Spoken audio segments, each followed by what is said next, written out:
was telling us crazy numbers, which when you've never been exposed to it, doesn't seem real. I remember I heard the lock for the first time. I heard him fidgeting with the we'll pay you to go to college. My parents are funding my college. And so I was like, how that conversation, when I told him, I was like, I want to turn this into like a career. So like, if you don't make 60, like if you don't make it, you have to go. It's like strangers are just telling you no and treating you kind of like garbage all day. Yeah. Every day, 6 days a week. Yeah. Like very emotional. Yeah. Long days, some days not a lot of sleep. And you started doing door-to-door at what age? 18. Yeah. All right, let's because I know you made a lot of money this year. Yeah. Right. I did well. You did well. How well? Like just for the audience to know. Yeah. I made just a little less than 400K. Less than 400K. Woo. Okay, cool. That's a lot. That's a lot. Great. No, it was extremely thankful. Yeah. Super grateful. Grateful. Yeah. It's a blessing for sure. So how did you hear about this opportunity? Was it, through your brother, or have you heard it before that? No, I literally had no idea it was a thing at all until my brother got into it. Okay. Blessing, like shout out Kyle. Yeah. Totally got me into it completely. Mm-hmm.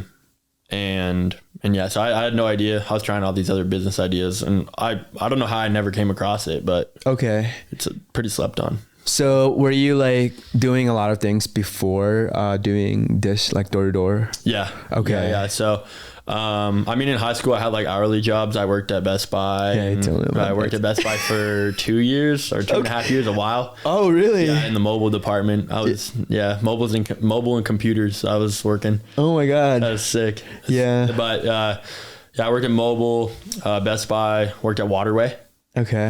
Waterway is sweet. Just like a car washing company. Oh, I see. It's, like they would like take a car. It's like a car wash, but then at the end you do like a mini detail. I think you get tips. So it's like a tip job. Okay. That was sick. But I knew I didn't want to go to college. Okay. And so I was trying every business idea. Like I bought like a bunch of like these parcels of like vintage clothes that were used, and I like sorted through them and picked out the good ones and tried to like resell those at like a vintage like stores, like vintage clothes. I tried that. I tried drop shipping, affiliate marketing. Okay. I literally did everything in the book. Like I was grinding, staying up late. Yeah. Like just doing my research, NFTs, like just like the craziest stuff. Yeah. None of it hit. It didn't really hit. Never. And so I was stressed about it. And so that's why I was trying, because I didn't want to go to college, but my options were running out. So, I mean, your brother went to college. You did not, clearly. Yeah. Did you get an impression about college that you didn't want to do it? What was the reason why you kind of fixated yourself as far as not going to college? Yeah, I think it's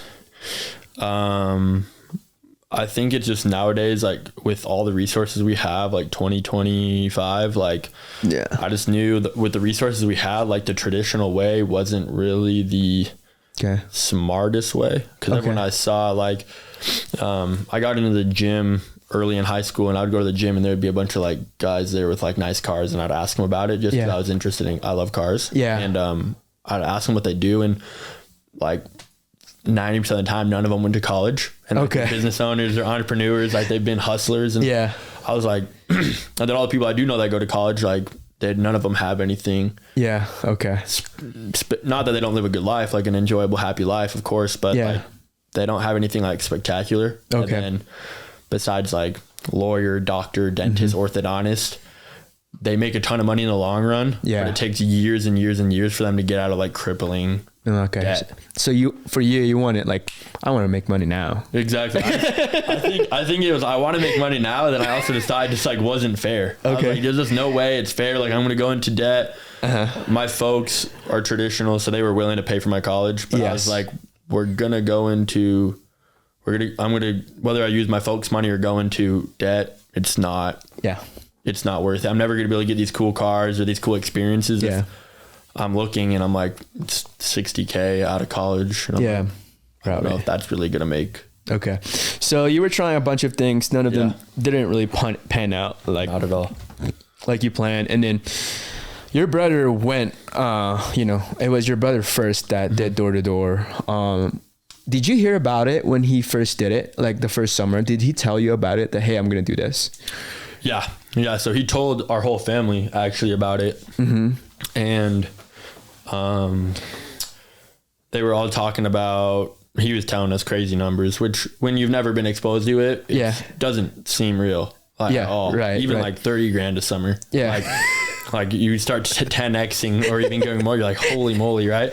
Yeah. But even like 30 grand a summer, we're like, dude, come on. Like that's not gonna go sell pest control. Zero, no chance. So a lot of us were like pretty doubtful, and I was kind of doubtful, but at the same time, I was like praying it panned out, because I was like, dude, if this pans out, I was like, this is my this is my like gateway. Yeah. So, I was like pretty skeptical, just because I felt like I've been doing research on research, and I'm like, where is this 30 grand, easy 30 grand opportunity? Yeah. And after doing all this like business and hustling homework, I've never found this. Cool. So you were skeptical at the beginning. For sure. Yeah. I mean, before he had gone out, obviously when you came home, like I was, that's a different story now. I was game. He was probably showed you like, I was so bought in. Oh, really? For sure. Yeah. When he first went out, I was like, I interviewed, I almost went out with him. We almost did our rookie years together. Yeah. And then I just decided, I was like, dude, I'll just stay home, which I like heavily regret. Yeah. But, how old were you? I would have been 17. So I went out the junior year. Yeah. Yeah. So I regret not going out, but at the same time, I know that you're still good. The way things panned out, like, it's just meant to happen. Like, so I'm glad it happened the way it did, but I obviously could be a little bit more ahead than I am currently. Yeah. But I don't know how that would have affected my recruiting game and timing with everything. So I like to just think that like I did everything right. Okay, cool. I mean, you did everything right. I mean, you're not behind. I don't think you're behind. To a degree. I think I'm doing okay. Yeah. I'm doing all right. Got you. And so when Kyle brought it up first, you were skeptical. I'm sure your parents were skeptical as well. And then did you mention, I mean, you were thinking about going. What stopped you from not doing it? Was it just like, dude, I mean, and it sounds silly, but it was like just, cause at the time, like I'm 17. Yeah. Like, was it just proof of concept? Would you say like, I mean, part of it was proof of concept, but also along with proof of concept at 17 years old, like I wasn't trying to leave my friends. Like this was my junior to senior year summer. Yeah. And so I was like, at the time, which is so dumb now that I think about it, I can't even remember a single thing that happened that summer. Yeah. And it's like, dude, like nothing was it was not worth the however much money it would have collateraled into if I started a year earlier. Yeah. But it's just like, I think it was skeptical. And then along with those going together, it's like, am I really about to lose my summer, my last summer with all my friends, which wasn't worth it. But at the time it was a big deal to me, 17-year-old kid. Probably is. Yeah. All my friends, and potentially go out, slave away at this job and it not work out. It's like both of those together was like a total you weren't ready yet. Yeah. I was not trying to take that risk. Yeah. Okay, cool. Now that your brother's back from the summer, he's showing you the numbers like, hey, this is real. I just made way more than my goal, because his goal was 25K. Yeah. And then he made like way more than that. Yeah. So now there's a proof of concept. You're like, I'm definitely doing this, right? Yeah. I'm definitely doing it. Okay, cool. And then what does your parent think about that? Or even your friends? Did you talk about it with your friends? Yeah. So I didn't know like there was like skin in the game with recruiting yet. So I was like, I didn't really care to tell my friends. I think I just told them naturally, like, yo, my brother went and just made like 30 grand or 35 grand or something. And I just like told him it was cool. I didn't really like talk to him about what the opportunity was. I was like, my brother just went and made a bag. So, which is just cool. This kind of flexing for him. But yeah, when he got back and showed me the numbers, I was like, my parents were like way shocked. Obviously, like super proud of him. Yeah. But they were really shocked. I was shocked too. Yeah. I mean, in high school, I was a huge spender. I loved spending my money. Like I never had any money. Yeah. Okay, cool. In high school. I always loved thinking I had a ton of money. Yeah. I'm like, I'm balling. I mean, you were working too during the summertime. I was grinding, but I was spending too. Okay, so cool. I think I was like super stoked, like thinking I was like balling, but at the same time, I never had a lot of money. So seeing 30 grand, I was dumbfounded. Yeah. So yeah, I was like, I definitely got to go out and do this. And then, I think my parents were skeptical. They were cool with me going out and doing it, but I kept saying that I was going to like turn it into my like career. Oh yeah. How did that conversation looks like? Just because, you know, you weren't like really planning on going to college, and they're like, we'll pay you to go to college. My parents are funding my college. And so I was like, it's going to be, I just don't want to go. I just have no drive to go. But essentially how that conversation, when I told him, I was like, I want to turn this into like a career. And I want to try it. And I have like faith that I'm going to be really good at it. Okay. If Kyle's good at it, like I can pick it up. Yeah. Competitive, like I can do it. So I had the conversation with them. And so I looked up, if I went to college, I was going to be business management or business and marketing for my degree. Yeah. And so I looked up like starting salary of like a fresh out of high school, and it was 60,000. Yeah. And so I was like, oh, bet. So I was like, I told my parents, I was like, give me 2 years to make a graduate salary. And if I can do it, I don't have to go to college. If I can't do it, obviously they're just looking out for me. They want my future to be bright. They don't want me to like run into like a wall. Yeah. So, so like if you don't make 60, like if you don't make it, you have to go. Okay. Like, oh, okay. So that was kind of I made that like deal with them, because I knew they would still want me to be like, just go to college, and then in the summers sell, and go to college, and in the summers sell. Yeah. You could be doing that. And I was like, nope, I'm just going to full send that, make it my life, work hard. Yeah. So I kind of made that deal with them, and that's what I was hoping to do. So that was $60K in 2 years was my goal. Okay, cool. Dude, easy. That was easy.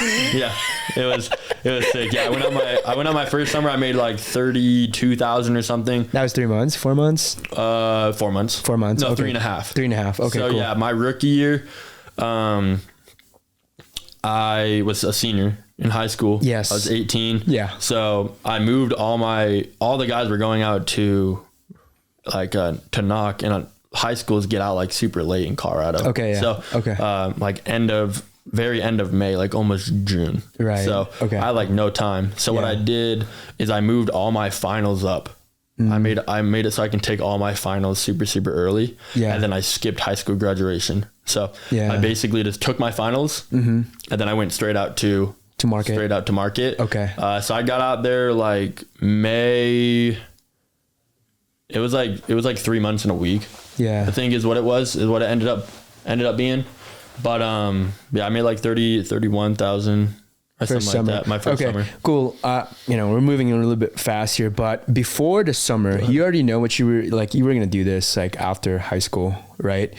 Did you do any preparation? Like, were you studying? I mean, you have Kyle as your resource there as well, so I'm assuming you probably did. Yeah, it was super sweet. Kyle was like really supportive in making sure like he wanted me to perform, and he always would tell me like my first like flying out, and when he was training me, and like my first day in market, like he was like just a basket case, like super nervous for me. He didn't want me to he figured it out. He wasn't worried, because once you sell and you get good at it, you never have to worry about yourself anymore. Yeah. Whatever. Like, I know I can sell, I'll be okay. Okay. But he was really worried that I wouldn't be able to pick it up for some reason. Okay. So he was super worried. He brought me out, made me skip graduation, all this stuff. And then he brought me out, and I'm like, I'm horrible. So, but yeah, he dumped a ton of time on me. We'd FaceTime and train and, and, were you worried before coming out? Dude, I was definitely nervous. Okay. Like, I'd never been away from home. Okay. Cool. If I have left home, I was maybe away from home, for like less than a week. Or if I did go anywhere for longer than a week, like I was with my entire family. So I never left home. It was nice having Kyle out there. Okay. So living on my own for the first time, just right out there, that was like way nervous. Yeah. I didn't have any money. Really. Like, to be honest, like I said, I was like a huge spender. Like I went out with probably $600. Okay, cool. That's it. Yeah. And so, I was like, if I don't like start selling soon, like I'm going to run out like way quick, and then I'm going to be in a horrible position. Yeah. But you weren't nervous anymore, like as far as it is 100% commission, right? Because you saw that your brother did pretty good. Yeah. 100% commission. No, I wasn't scared because you had experience like working for Best Buy and salary job. Yeah. And so jumping from salary job into like commission only job. Especially a lot of people like the hourly plus commission jobs because like there's a little bit of like a safety net. Yeah, safety net. Yeah, but I think with 100% commission, it's just and that's the same reason why it's unfair to. I mean, it totally makes sense to be nervous, but if you're nervous, it's just because you don't trust in like your work ethic.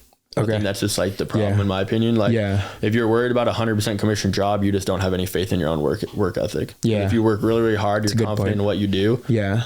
You figure it out. You will make it work. Yeah. And so you can say, oh, well, I don't have a lot of money. So it's like, I'm really confident in myself, but I'm worried about my money. It's like, then let that fire be under, like, get the fire going underneath you. That like, all right, then you definitely better figure it out, and you better work harder than everyone else. And I heard all the other boys on the team pitch and do this, and they sold this much with this pitch, and I'm like, dude, I'm social. I'm like, I can do it. Yeah. So I see. Okay, cool. I wasn't too nervous, but I had some nerves going with just other side things, but I knew it'd be fun. Yeah. And then, so you were confident that you were going to hit that deal with your parents, that $60K in 2 years. Yeah. I didn't think it was going to ramp as much as it did. Okay. Cool. But I was like I was pretty confident in it. I was thinking I would go out and make 30K and then go out and make like 70K. Okay. The next summer. Then I'd be like, that was my hope. And I was like, I'll barely make over it and I'll be super stoked. And then it ended up ramping. Like I started recruiting and this and this, and then it just took off. Okay, cool. So the first summer was pretty successful. I was top rookie at the company. Okay. At our company, our previous company, I mean, it was just a small pond. So it's like being top rookie didn't mean anything. To be honest, there it might have meant something, but in like the grand scheme of things, like within the industry, like top rookie was, I think I sold 119K as a top rookie. Oh, it's like, it's literally, it's nothing. Yeah. It's like kind of in the grand scheme of things now, like with grit and like how you've seen with other rookies, like it's pretty pathetic actually. Yeah. All my rookies that I have brought out have all sold. Yeah. Between 150 and 300K the rookie year. So they've smashed what I did. Yeah. Way crazy. So, did you, like expectation wise, did you set an expectation to yourself getting into the market? Like, hey, like, I have to work like 12 hours. Did you know anything about that? Like, cause right now, like once you get a market, usually we work 8 to 12 hours. You're grinding. Yeah. You're grinding. Yeah. Because was I, is the question like, did I mentally prep myself for it? Or did I like put in my notes, like I need to work the hours, I need to be that guy? Or is it like mental prep? Yeah, it's more like mental prep. Like, did you expect that you were going to work this hours? Or I'm not even sure what the work ethic in your previous company. It was pretty, I mean, it was not as hardcore. And we didn't work like as much, but it was still like, I mean, you're still out there. I mean, even 8 hours on the doors is like it's brutal, dude. Like, it's just how it is. Like 6, 7, 8 hours on the doors, dude. It's brutal. So, I think I prepped myself. Okay. It definitely was like way more than I was expecting. Okay. But I had worked long shifts at other companies, but it's like way different when you're like going on a lunch break and it's like, it's slow. So you're on your phone. Yeah. Or you're with like, you have homies you work with. Gotcha. So it's like, it was like a way different level of hard work. But I mentally prepped for the hours and they told me, I think it's a lot easier when other people are doing it. Yeah. I think it's like, I'm a rookie. I'm looking up to all these guys that have sold more than me and they're all dumping their time and effort into me. It may be hard, but they're all doing the same thing I'm doing. Yeah. It's like, it makes it way easier when you have people that are doing the same. It's basically the standards have raised up. Exactly. Like the ships rise with the tide. Yeah. So it's like if everyone's working really, really hard, it's like normal. It's pretty easy to adjust to it. But it was pretty rude awakening for the first like maybe week. A week. But after that, I was like, even that whole week, I was like, dude, if everyone else is doing it, I'll be fine. Okay. And then at some point, you've never knocked before. No. Right? Okay, cool. No. You were probably nervous the first week. What's your first day? Terrified, dude. So terrified. Yeah. So we did shadow knocking. our old company. Yeah. So, I went to the first day I went with my brother to the doors. And so he was with me. Okay, cool. On the doors, and I was like, dude, I was terrified. I was literally terrified. And so, I went out, he knocked a door. He got like a sale. And like, I was like, okay. And then he'd like, you got this one. And I'd be like walking up. I'd be like, no. Like, you got this one more. And so I did that a few times. And I was like, cool. All right, fine. Tried it, knocked. I remember I heard the lock for the first time. I heard him fidgeting with the lock. And I was like, I forgot everything. I forgot my pitch. I forgot everyththing. I ripped like hi, I'm Caden. Do you need pest control? No. Later. I feel like that's literally classic. everyone's experience. Dude, like if you've never knocked before. It's a classic. Dude, it's terrifying. Yeah. It's so scary. And now it's like, no, I wouldn't say now it's like way easier. I think you'll always have a little bit of nerves. Yeah. But once you knock the first door, everything else is like literally so easy. You can knock for 100 hours straight if the sun was up. As long as you knock one door, you will not stop. You will not be. Yeah. But the first door is brutal. In my first door, I got permit checked. And then my second door, I got yelled at. Okay. And the third door, I got permit checked again. So I was in like some old neighborhood, like 55 plus community. Yeah. And so my brother, I got like double permit checked and then like cussed out. And my brother was like, Kyle's like, dude, that's like the worst of it. Like you got it out of the way. Like that's the worst that can happen. Yeah. And I was like, all right, well, at least now I experienced it. And okay, cool. It was nice. I got kind of, I went through the ringer the first day, like seriously. So, but it was sweet. I sold 7 my first day. I know. He told me about it. It was crazy. Yeah. It was a blessing. It helped tons with the ego and which is what I needed when I was out there. It's like, that's awesome. These guys are super, I think it helped with my ego in a good way. Yeah. Not in a, like I'm better than everyone else. It's like, okay, I can do this. Like I don't need to be scared. Okay, cool. That's good. And then, the first summer you're done, I guess you're like, I'm going to do this next year too. Mm-hmm. Okay, cool. Yeah. What made besides the promise, you were probably confident that you were going to do better the next year. Yeah. What is it just because you've already done it? Like some people would stop on their first year, right? Yeah. Yeah. They'd make a little bit of money and they'd be like, wow, that was like crazy hard. Yeah. I don't want to do that ever again. Yeah. What kept you going? Yeah. Yeah. I think the natural progression that I've seen, I'm hearing other people, like I'm seeing other guys in my like similar position, just a few years later than me buying like cool cars, getting like an investment property. Yeah. I'm trying to think what else, like just seeing them like Kyle got paid like way more. Yeah. Everyone just naturally sells way more. I'm like, it's like it'd be stupid to not. And so that's what we always tell everyone. Whenever I tell people like, whenever somebody gets like, comes and sells with us, I'm always like, dude, you're kind of signing yourself up for 2 years, like minimum. Yeah, minimum. Because like you go out, you sell, you do really, really good, really, really bad. Either way, you're going to make decent money and you're going to be like, I'd be an idiot not to try again. Yeah. Now my first day of that next summer, you have all your experience. You can hit the ground running. Yeah. You don't have to learn we always talk about, it's super important, like to not learn how to crawl and walk in market so you can learn to run. It's like learning crawl to walk in off season. So then when you get to market, you can already be running. Yeah. And so that's kind of how it is for your second year. It's like, you already know what's going on. You can just hit the ground running and you can basically sell it like the best of your ability from the very beginning to the very end, as long as you don't burn out. And you're almost destined to make like way more money. Yeah. And then how did you do in your second year? My second year I recruited a ton. Okay. And then I sold about 190K my second year. Okay. So cool. I didn't sell too much, but I went home, all my boys like from home. The first one was 119 and then 190. 191. And then the third year, which is going to be with the grit, right? This year, yeah. Went all the way up to like 500K, right? Yeah.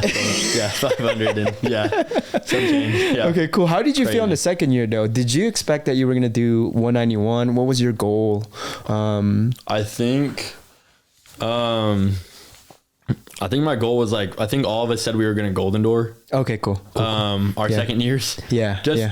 it didn't make any sense at all. Yeah. Our training, I sold 119K. So at the time, Golden Door was 650K. Yeah. So I would have had to get like 5.5 times better. Yeah. Yeah. It made my training didn't get 5.5 times better. Okay, cool. My work ethic didn't get 5.5 times better. Nothing actually got 5.5 times better. So it didn't make any sense for me to genuinely go out. So I think it's at like 650. Kyle, I think, said 650. I think there was a group of like 4 of us that went out like April 1st, like early. Okay, the second season. Yeah. To knock April before summer started in May with the rest of the boys. Mm-hmm. And we're like, oh, we're going to Golden Door. Just didn't no one even got remotely close to Golden Door. But, but so I don't know how much I really expected to. Mm-hmm. I was hoping, I think, to sell like 250, 200 or something, which I did. But I think midsummer when we started looking at other companies, when we realized like that, I think that kind of had a toll. Okay, cool. My amount of sales and how much I was trying and this and that. But I made 140 ish. Okay, with the program. Summer. Yeah, with the program that you have, the recruits and all that. Yeah, between what I sold in my program. Yeah. I was at like 50% commission or something. Okay, cool. Or 52 or 70% commission. Okay, cool. So I had negotiated like a higher percentage. Yeah. And it was just like, dude, it was just overall just like not run. Yeah. Good. It's like for sure I made good money, but so I passed that 60K. I told my parents about it. I doubled it. Yeah. But did you like feel good like at the end of the season on your year 2? Like, I mean, you were trying to make it a career. So as far as the deal with your parents, right? You definitely hit that, but it seems like you weren't happy with year 2. Or no, dude, I think I was stoked with year 2. Mm-hmm. I think I was really happy with, I was 19. Yeah. Okay. I made $140,000 and I was like, wow, this is awesome. Like, this is great. Yeah. So, I think I was like super stoked. And then I bought that Tesla I have after my second summer. And then do you have a house right now? I'm looking for a house right now. Okay, cool. Yeah. It's just, with what is it called? Interest? Tax returns. Oh, the tax. Okay. And proven income and all that stuff with the IRS with 2 years and all that stuff. It was literally almost impossible for me. Yeah. Okay, cool. Unless somebody that co-signed with me basically took 90% of the burden. Yeah. So I'm buying a house either the end of this year before summer. Okay, cool. So, nice. So yeah, I think I was really stoked. I felt good. 140K. I felt like I was like on the man. Okay, cool. And I was like, oh, dude, like people out here are making 60K. I'm making 140. Like, I'm in a great spot. Age. I was also 19, so I don't think I was thinking anything about the future. Okay, cool. I was like, oh, dude, like I do need to work. Yeah. And I do need to have a family and retire and have a house. Like, I don't think at the time, like all I'm thinking about is like, dude, I made 140K. I'm 19. I have a Tesla. I'm in good shape. Yeah. So you start April. Mm-hmm. You end at what? I ended technically, I think like August 15th or something. Okay, cool. But I really stopped knocking like August 1. August 1. Okay. August. It's going to drag along. August 1 through 15th, we were playing, we would just go and we'd like, no joke, we played golf every day. Okay. I think I was selling like maybe 2 accounts a week. Okay, cool. Through August. So like I said, dude, it's like motivation, the whole team. Just playing golf. That's just that's one of very few, which I won't have to get into right now, but like that's one of very few differences where it's like where I came from the grit to now the grit. It's like that stuff is like that would never fly at the grit. Yeah. But like where we were at, it's like, dude, I'm golfing every day. I'm selling 2K a week. Like I was like doing really, really good and I was just falling off the deep end. Yeah. Okay, cool. So, you were satisfied with 140K. You were pretty happy with it. Year 2, you were only 19 years old. Like at one point, did you hear about the grit before that? Like, yeah. Okay, cool. Yeah. It was, dude, everyone knows about the grit. Okay, cool. They got golden doors on golden doors. Yeah. Nobody can really figure out how to sell it. Gotcha. It's crazy. So I knew about the grit just because everyone knew about how good they were at selling. Okay, so what at what point did you like, what, I mean, you know, you were happy though. You were happy with where were you at that moment? Yeah. Why did I? Yeah. Like what made you kind of start looking around as far as? Yeah. So, actually before my second summer, I actually took a call with Brock. Oh, really? Yeah. Like 2 weeks before we went out to sell. Why? So were you just curious? So I was in talks with Brannick Gill. Okay, cool. Just cause I had his rookie year and my rookie were the same year and he sold a GD. Yeah. And I was like, so I'm like hitting him up. I'm like, dude, you're an animal. Yeah. Like, oh my gosh, like, you're insane. Yeah. Congrats, all this stuff. Like, what do you think? I was trying to pick his brain a little bit, like trying to get as much out of him as I could because I didn't want to go to the grit. But I was like, dude, I need some of this grit, like secret sauce. So, okay. Wait, you didn't want to go to the grit at that moment. Why is that? Me and Kyle love to say it's like an ego death thing. Nobody wants to take the ego death. Yeah. Like, it's like everyone in the industry just seems to love to talk bad about the grit, but they don't know what it is about us that is bad. Okay. They're just like, oh, we hate the grit. It's just the haterade is what we call it. You're drinking the haterade. Yeah. You just hate them just because everyone's drinking it, but you don't know why. Okay. And a lot of people just hate it because we're just like way better. And so it sounds like crazy, but, and so that's like my reason. I was like, that was your reason. They're way good. They're just like, what it was is with most people, it's like, they're a big fish in a small pond and they don't, but the best they'll ever do is like 250K. Okay. Ever. Yeah. But so the problem is to level up and to sell 500K, 650, 750 a mil. Yeah. To get to that point of leveling up, they need to leave the small pond and go and get to like the grit where they've $1 million reps, golden doors.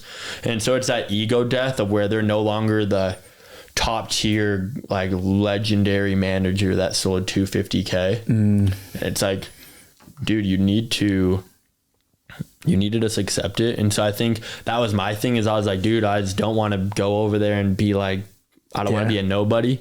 Okay, cool. Gotcha. And go over there. And so I took a call with Brock 2 weeks before. The call was actually really, really good. I had a ghost Brock because I wanted to kind of go. And so I told him, I was like, dude, I'm going to go. Like, I just kind of ghosted him a little bit.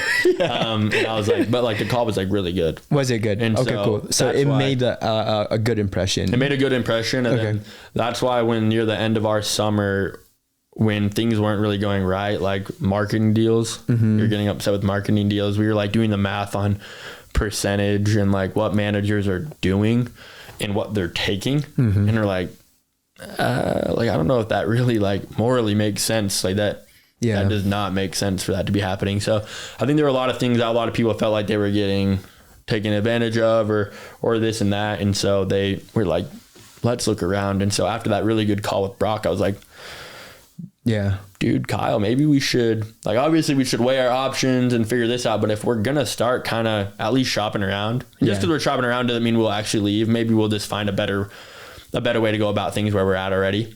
We're like, if we do shop around, I was like, I think we should really go talk to Grit. And then we did. And and then you talked to Brock again, or? Yeah. Kyle, I told Kyle, I was like, dude, I'll let you do your thing, and then when we go to Grit, let me know, because I'm like interested. I don't really care to meet with Aptive or any of those guys, but we did just for the sake of making sure we weighed out all of our options. We met with like 7 different companies. Okay. And we did tons of homework for months. And then, and then we picked Grit, but yeah, Kyle actually hit up Brock and JT. And so I didn't even know. And then Kyle's randomly like, yo, drive down. We're going to meet with Brock and JT and like, on this day. And I had no clue he was like talking to them yet. And I was like, oh, bet. Okay, cool. So with Brannick, I mean, you hit him up, right? You were trying to... I was just trying to fish out some secret sauce out of him, dude. I didn't want to get recruited. Okay, I hated getting recruited. Yeah. I was recruiting people. So I think that's how it is. Like, dude, I hate being recruited, but I want to recruit people. So it's just like, I was like, don't try to recruit me. And then he's like, get in a call. And I was like, I don't really want to get in a call. Yeah. Whatever. So I got in a call, then I ghosted both of them. Okay, cool. But I don't know. I see. And so now, I mean, year 3, you guys, I'm basically at the end of year 2, you guys decided that you guys were going to be with the Grit? The end of year 2, we were still in market. We just decided that we were done. We were really, really, really sure that we wanted to shop around and potentially leave. Okay. We weren't sure where we were going. And then like October and November is when we decided that we wanted to. A lot of holes of 9, tons of golf and all that stuff with different people. And then we're finally like, all right, let's sit down and talk. Okay, cool. And then, then we ended up with Grit. Super grateful. Such a blessing. I mean, hold up. Okay, cool. So as far as, like, you know, weighing the options between other companies. Yeah. Right. I mean, I've never been there just because, you know, I went from solar to basically pest control. I just looked up who got the most golden door. I want to be surrounded with those guys because my chances are higher. Proximity is power. Yeah. And so for you guys, like, was that the case too? Was it just the proximity to other people that you guys saw? I mean, for what I've heard, like, you know, the Grit, like, you know, the pay is market basically, but some people would like try to, you know. Yeah, no, me and Kyle got some, just because we had like heavy downline. We had a lot of people, like we had some, like, people were just like throwing everything they had at us, like dropping everything they had on the table, like crazy marketing deals, equity, like just like stuff you're like, I mean, that just first off is like, if you just, when on the door is like when you just instantly give everyone your best, we call it like dropping your pants. You're on the door, you drop your pants and you hope it works, right? You give them everything, the best deal, all the add-ons, everything, and you're like, please, like, buy. And it's just like, that's how it felt when we were like, when we were shopping around. Some of these guys were just like dropping their pants on the thing, and they'd give us everything they could, the best of the best, and we'd be like, if you guys are like so good, like, why are you having to like pay us this and this to get us to come to your company? Like, if you guys just have the stuff to prove it, why? So I think that's big. And then all they talk about is money. Okay, cool. Like the best, I love just that everyone loves to talk about the money. Money. Let's how about you come over here and let's see how much money you can make here. Okay. And you're just like, I don't think that's when you just have that conversation with 9 different companies, it seems so meaningful. Like meaningless. I mean, it's like so meaningless because you're talking to this guy. Oh, this guy's, you'll make $100K here. Oh, this guy over here, you'll make $200K here. You'll make $300K here. And you're just like, I don't know where there's actual value. All I'm told is I'm just going to make a ton of money here. Yeah. And they're just giving it to me. I don't think, like, where is their actual like value? Okay. And so Grit has took a totally different, like approach to it. And the funniest thing is we say this all the time, like, and people still don't know what we mean by it when we say we don't talk about money, and they don't understand how that even makes any sense. But, like, commission and money is not like why people come here. And so people, proximity, just like I said, the ship's rise at the tide. And it's like, I'm in a market with Kyle the car ring Golden Door, 750, like, absolute beast. Brock 860. He was like, like, dude, like, another one. Dude, another one. Like, it's just like, and these guys are just selling crazy. So it's like, I'm out there and it's like, dude, the least I can do is sell 500K. It's like, come on. So then that's just like a small example of like proximity, but like your mindset and just how they go about, how they take care. We're not a sales company. We're a people company. They take care of their people. It just, for us and our guys, we just knew everyone would gain so much more value and be taken care of way better here at Grit. And it's has a look of other guys that have gone elsewhere. It's a no brainer. Like we totally reap the harvest. Yeah, that's awesome. And then, you know, year 3 now, I mean, you still thinking about going to college or not? Yeah, dude. That is a plot, actually. No, never, dude. I'm never, no, college is definitely not my, that's hilarious. Okay, cool. No college. I'll never make it. Yeah. Dude, I mean, at that point, I can't name anyone that, I forgot who I was talking to about this. Yeah. You probably have some folks in your program that are, you know, in college, right? Yeah. Most of them are. Yeah. And a lot of them are are dropping. Are they really? Yeah. No way. Yeah. Sounds horrible, but that's how it is. I mean, we have a lot of guys that. Because I feel like here's the thing with college. I went to college and I finished college. You know, I finished economics. Like if you're sick. Yeah, if you're like studying like business, you know, around that realm, I mean, would you say like the best experience would be actually like to sell first, learn how to sell, and then you can probably run any business from there if you know how to bring revenue to your business. That's it. No, right? That's literally it. I mean, that's how. Yeah, I mean, obviously there's like a bunch of other factors, but the biggest thing of business is making sure that like your revenue and everything is like green. Yeah, like you're green and you're not going red and you're not going bankrupt and you're green. Yeah, and dude, if you can have the power to know like, oh yeah, if I can put myself, we always, I was actually talking this with Tyson and Tyson and Noah. Okay, cool. Two just world-class humans. But it's like, if we can sell pest control, something we almost have zero passion about. Yeah. Like, I have zero passion about pest control. There's nothing sexy about pest control at all. If I can bring $500K in revenue to a company in 4 months and work these crazy hours and like literally slave away and put myself through like a battle, it's obviously like way worth it and rewarding.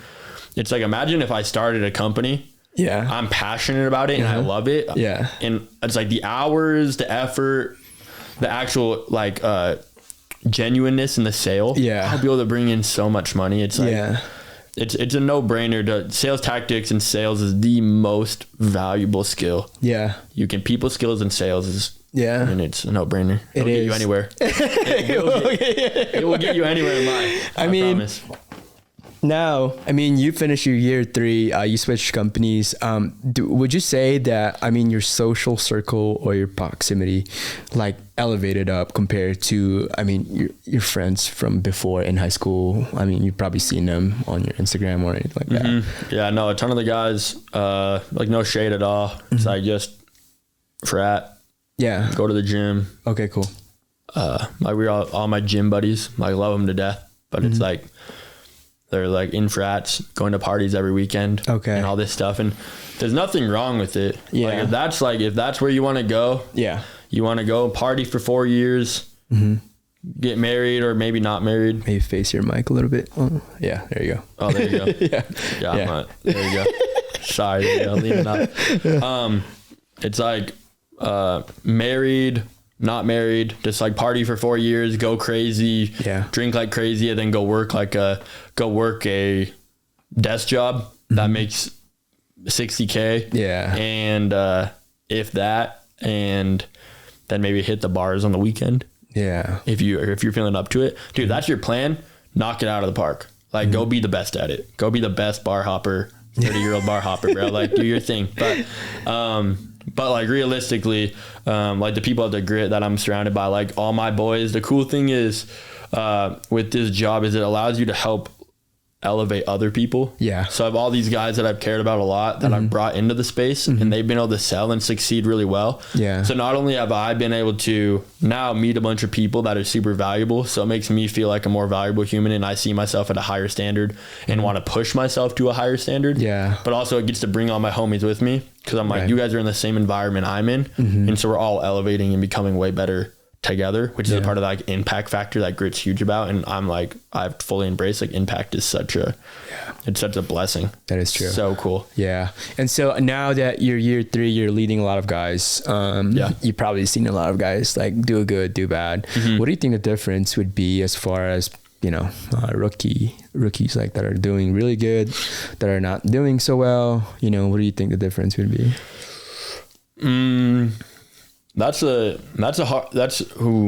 really hard one, because sometimes there's guys that you think you're gonna go out and you're like, dude, this guy's gonna literally shred. Like, he'd be so good. Yeah, they don't. Awful. Okay, cool. Like, not like, they did. Oh, like, okay, I guess they made it work. Like, horrible. So I've seen like both, or like the guys that I'm like, all right, like maybe he'll sell a little bit, or like, we'll see.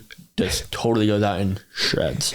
So yeah, I think it's one, it's mental stability. Okay, cool. Mental stability is huge. Very huge, And they preach it all the time. And I'm like, I always kind of wondered why Like, and there's simple like stuff like, oh, take cold showers. Like, oh, that's kind of hard.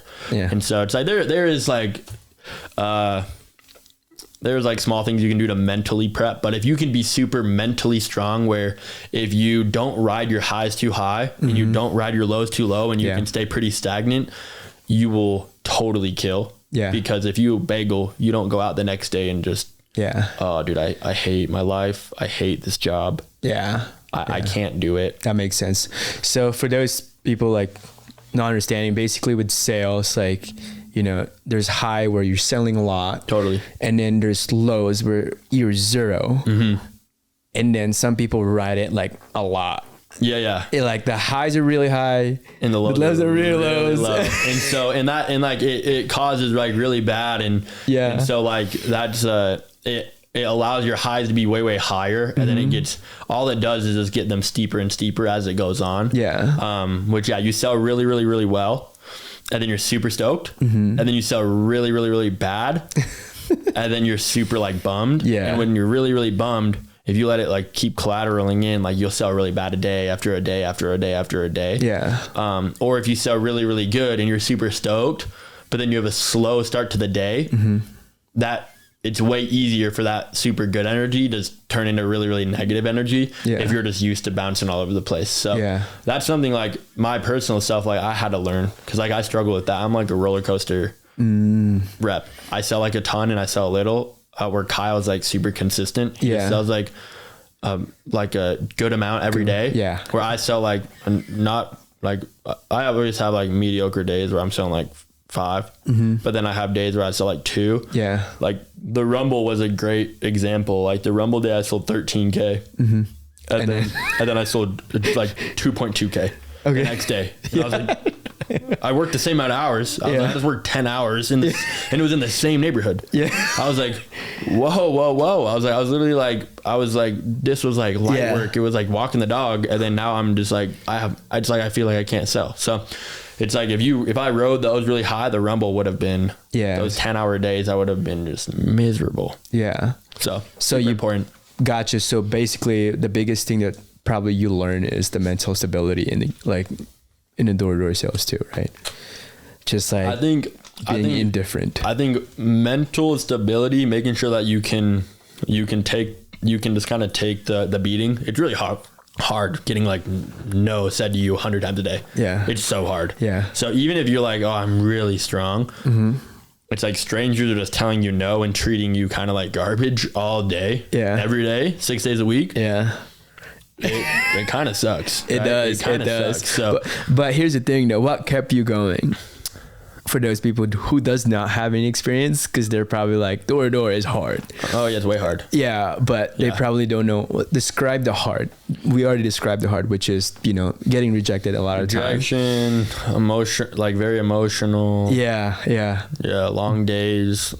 Some days not a lot of sleep. Yeah. Right. So that's like hard for sure. That's way hard. What's keeping you going? It's probably the money. I mean, that's one thing. Yeah. I mean, money's one, like money's huge. Yeah. Like you can't not be motivated by the money. It's like if you can go out and you realize like there's nothing stopping you. The cool thing about sales is like every single day you start at 0.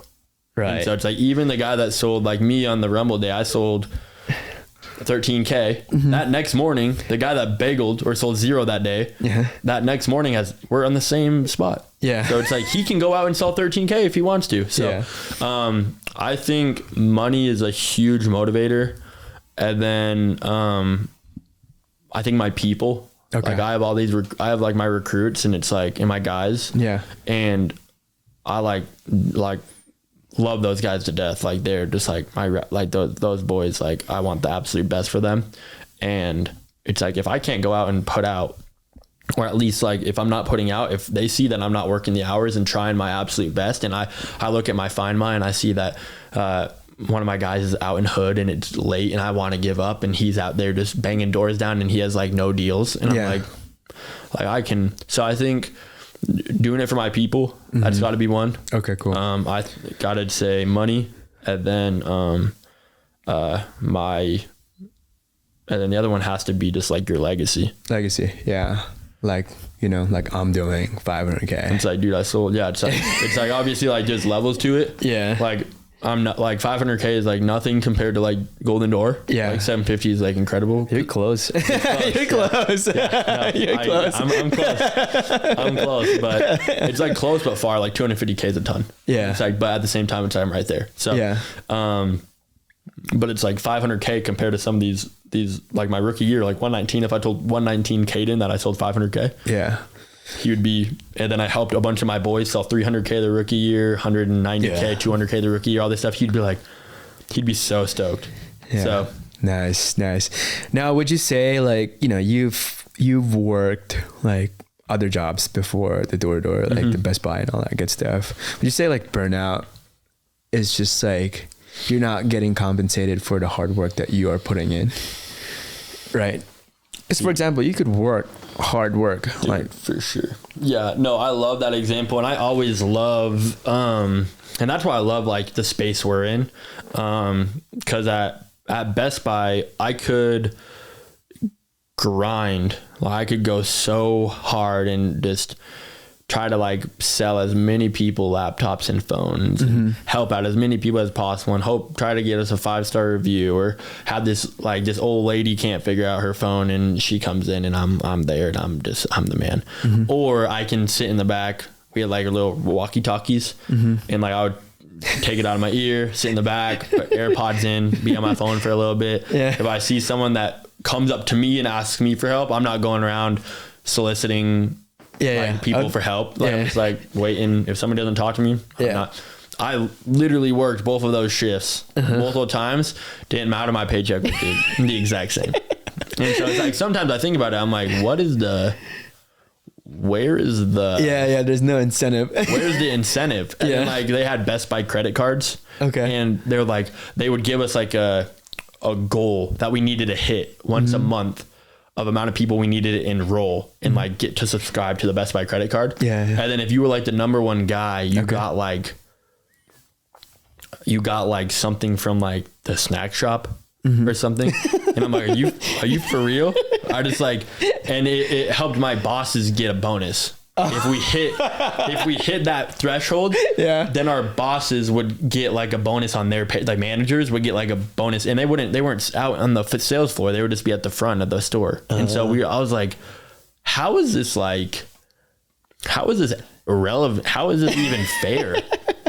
Like, so that's funny. So yeah, I think that has to be, and then that's why I left and I was like, dude, I need to go somewhere else. Cause it was like, it was upsetting. And then, I think burnout with like regular jobs. I know tons of people that are in their 50s and they call it like a midlife crisis. Yeah. It's cause they have no fulfillment. Right. They have no fulfillment. They change careers. They buy something crazy. They hate their job. Yeah. They're super sad. They have a midlife crisis. That's normal for everyone. Apparently it's like, that's not a midlife crisis. Like that's because you're burnt out and you have no fulfillment in your life. Yeah. And it's super sad. Yeah. Super, super sad. And so it's like, you see stuff like that and you're like, oh, it actually pushes me to like want to do something I love. Yeah. And like impact other people's lives and don't be in that position. Yeah. Yeah. And so I guess, Kaden, what's next for you? What's the goal here, man? Make more money. Yeah, dude, I mean, obviously like make more money is impacting more people. I think make more money is obviously up there. Impacting people is up there too, like investing, all this stuff. Where do you think you're going to invest your money? I mean, but you're probably going to buy a house, so that's an investment. That's probably where I'm going to go. Like a lot of real estate is going to just like come about, whether it's storage units or other stuff. 21, dude. At 21 already thinking crazy, it's crazy. It's a blessing. But dude, I would have never thought about this stuff. I would have been spending it and dumb if I didn't have the people around me showing me what to do with it. Right. There you go. Yeah. So it's like, we always talk about the people that don't have any money, are like, can't take the risk and can't invest and can't do anything because they have the smarts, but they don't have the money to do it. And that's why I feel like a lot of people are stuck because they don't have the capital to do it. I run into people all the time at the gym and all this stuff. They're like, dude, I just have no money. I want to do this and I want to do this, but they're super good business ideas, but like, I have no money. And then there's the people that have the money and just waste it or don't do anything useful with it. So it's very, very rare when you get to have money and you get to have these absolutely incredible ideas that you get to collaborate with people around you. That's true. And so I think it's such a blessing where it's like we have places to put our money. So like Harris Investment Group, like they let us they let us invest our money with them, private equity with Sandlot and all that stuff. So I think that's super cool. But I think at least right now the plan is just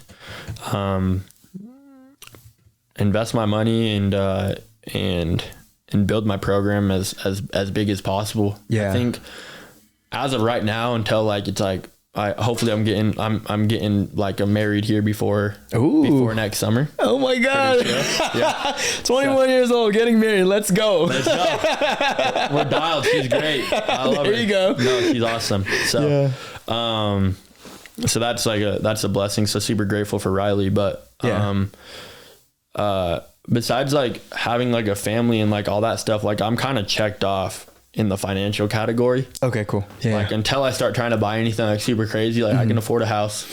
I have extra money left over for investments. Right. And so I can always make more money, but like comfortable living, I'm totally checked off in the financial box as of right now. So I think impact has got to be what I'm chasing. Okay. That's awesome. I've had a ton of cool experiences with guys that I've brought out that have come to me during the summer, after the summer, and like cried to me. Yeah. And like done all these things. And it's like, I was 20 at the time, 21 now or whatever, when these little experiences happened this year. And they're like, thank you. Like, thank you so much for like this opportunity. Like this is life changing. Like you blessed my life. You changed me and like my girlfriend or me and my family or me and my little brother or this or this. And you've changed like the trajectory, how I see things, the money, the opportunities I have. Yeah. I get to go do this for the first time, or I've never been able to do this or buy this. And now I can, or I've never had free time to do this, 'cause I'm always working. And now I get to put my time and efforts into this 'cause I have money. And I'm like, money and time. Dude, yeah, it's like money and time. Like, we work 6 months. Yeah, I'm like, dude, that's really cool. So I think it's such a blessing. Yeah. So I think impact is kind of what I'm chasing right now. Is I just want to impact as many people, because they say giving is like giving is greed. Because honestly, I feel like I benefit more than when I'm giving and giving people opportunity. Like that's awesome. It makes me feel it's such a blessing. Africa, I gave a ton of money, tips and all that stuff. There you go. Literally a blessing. Yeah. So fun. So I guess this would be the next question would be like, if, for someone who's watching, like if they're in high school or from 18 in college, maybe college is not for them, or they're like looking for an opportunity, like an internship, and they're kind of like in the border, whether they want to do it because they've never heard of it. What's your message to them? Or advice even. Yeah, no, that's great. Yeah, I think, I think if you're minded anything, like if you're minded anything like myself, you just gotta take the risk. I think after every single day that goes by, the risk gets bigger. Okay. You risk way more. Right. So it's like, for example, like high school kids, if you're in high school, you're risking nothing. Right. You lose all of your money. Yeah. Your parents, you can live with your parents and get an hourly job and get your feet back under yourself. I promise you, it will not be that bad. Yeah. It's like, but down the road, you get a job, all this stuff, huge. You have a family. Yeah. You have steady income. You hate it. You're burnt out. You can. It's hard. It's such a risk. Yeah. And so I think, one, take the risk. You have no reason not to.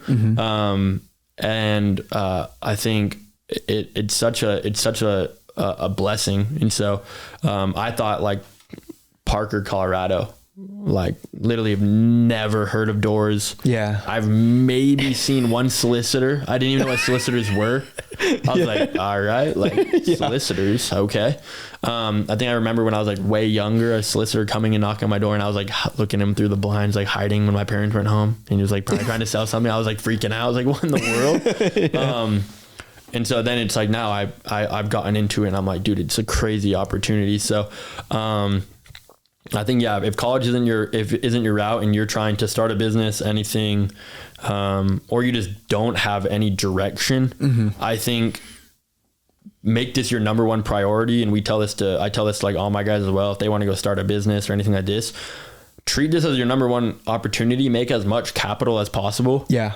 If you work hard and you have good work ethic, you will succeed. We have the resources. We have the ability to make you like sell really, really well. Yeah. I think take the leap, build up capital, and then worst case scenario, you have the capital for your business. It doesn't work out. You can come back and sell again.